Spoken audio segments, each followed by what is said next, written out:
Selamat siang Ibu. Selamat siang. Sebelumnya perkenalkan, saya Bidan Savana yang akan bertugas pada pagi hari ini. Sebelumnya saya ingin bertanya tujuan Ibu kunjungan pada hari ini tuh apa ya Bu? Saya ingin menanyakan tentang konseling KB, Bu.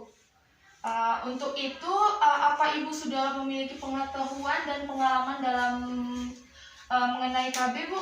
Tidak ada. Kalau untuk tujuan penggunaannya? Tidak ada. Nah, kalau untuk kontrasepsi yang Ibu inginkan nih?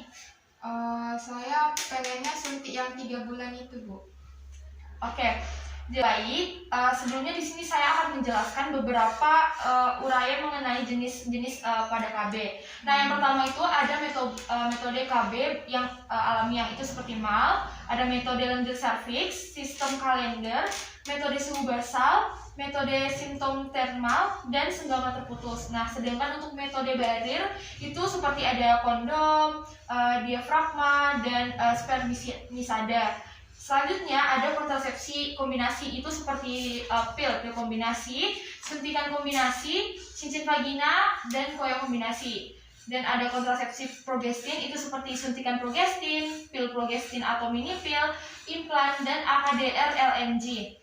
Dan ada AKDR SIU dan kontrasepsi mantap. Nah, jadi bagaimana Ibu?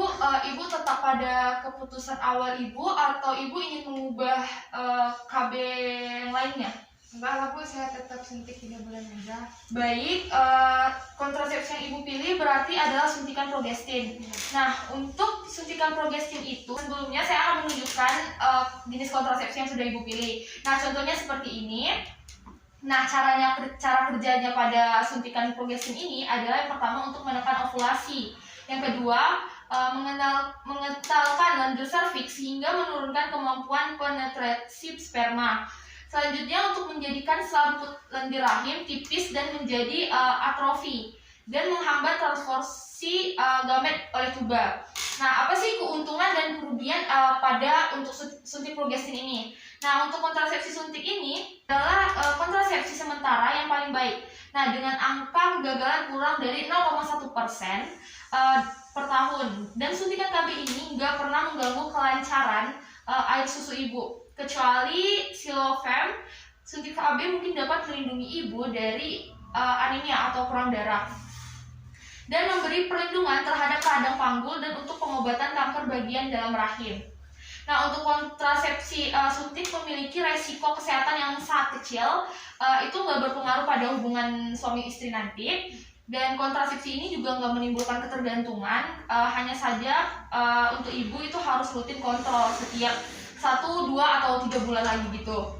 Nah untuk kerugian pada suntik progestin ini itu ibu yang mempunyai gangguan haid nggak bisa dihentikan suatu waktu, terus juga permasalahan berat badan karena ini adalah efek samping yang paling tersering ditemui, dan juga terlambatnya kembali kesuburan setelah penghentian pemakaian, dan juga terjadi perubahan pada lipid serum pada penggunaan jangka panjang. Sedangkan untuk yang nggak bisa digunain itu seperti orang yang memiliki tekanan darah yang tinggi, menyusui kurang dari 6 minggu, dalam keadaan hamil, mempunyai penyakit diabetes, merokok, dan berusia lebih dari 35 tahun, dan memiliki riwayat stroke jantung, kanker payudara, perdarahan abnormal melalui vagina, dan penyakit hati. Nah, sedangkan untuk efek sampingnya, efek yang terakhir dan efek peningkatan berat badan terjadi karena pengaruh hormonal, yaitu progesteron. Sulit bereaksi atau berkaitan dengan air, sehingga organ yang mengandung banyak lemak itu cenderung mempunyai kandungan air yang lebih sedikit atau itu akan menjadi lebih kering. Nah, untuk kondisi ini juga terjadi pada vagina sebagai akibat sampingan dari hormon progesteron tersebut.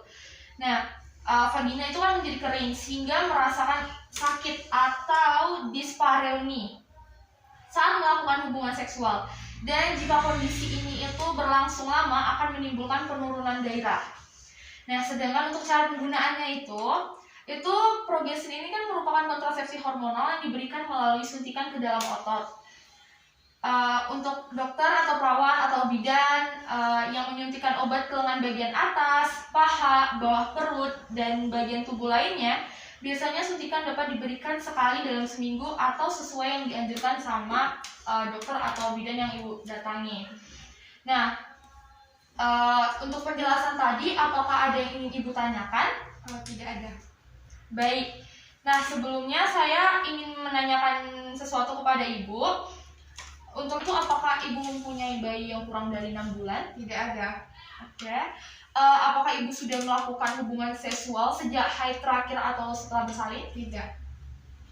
Untuk ini, apakah ibu baru melahirkan bayi kurang dari 4 minggu? Tidak. Apakah ibu dalam siklus haid? Tidak. Apakah ibu mengalami keguguran dalam 7 hari terakhir? Tidak. Dan yang terakhir, apakah ibu sebelumnya menggunakan metode kontrasepsi secara tepat dan konsisten? Tidak pernah. Oke, baik ibu, saya akan menanyakan mengenai kesehatan ibu pada saat ini untuk mengetahui kondisi medis pada ibu. Nah, maaf ibu, sebelumnya apa ibu mengingat untuk haid pertama ibu pada umur berapa? Kira-kira usia 13 sampai 14 tahun gitu, Bu. Baik, apakah ibu pernah mengalami perdarahan pada vagina? Tidak pernah. Kanker serviks? Tidak ada. Kanker payudara? Tidak ada. Untuk penyakit hepar seperti tumor hati atau hepatitis akut? Tidak ada. Untuk trombolimfena itu seperti riwayat akut operasi besar dengan embolisasi lama? Tidak ada. Untuk penyakit jantung, stroke, iskemik atau faktor resiko multiple? Tidak ada. Baik. Apakah ibu memiliki hipertensi? Tidak ada. Untuk obesitas? Tidak ada. Diabetes? Tidak ada. Untuk merokok? Saya nggak merokok. Oke, baik. Sakit kepala ini tuh bukan migrain atau migrain yang disertai aura gitu ya? Bu? Tidak ada. Ada ya. Ibu ada interaksi dengan obat-obatan yang lain? Tidak ada. Untuk penyakit radang panggul? Tidak ada. HIV? Tidak ada. Pasca persalinan dan menyusui? Tidak ada. Oke, baik. Dari hasil penapisan kehamilan dan penapisan medis mengenai ibu, ternyata ibu cocok dengan KB pilihan ibu, yaitu adalah suntikan progestin. Nah, selanjutnya saya akan menjelaskan alat kontrasepsi yang cocok dengan pilihan. Saya akan menjelaskan lebih lengkap lagi mengenai suntikan progestin pada ibu. Baik, terima kasih ibu. Selamat pagi. Pagi.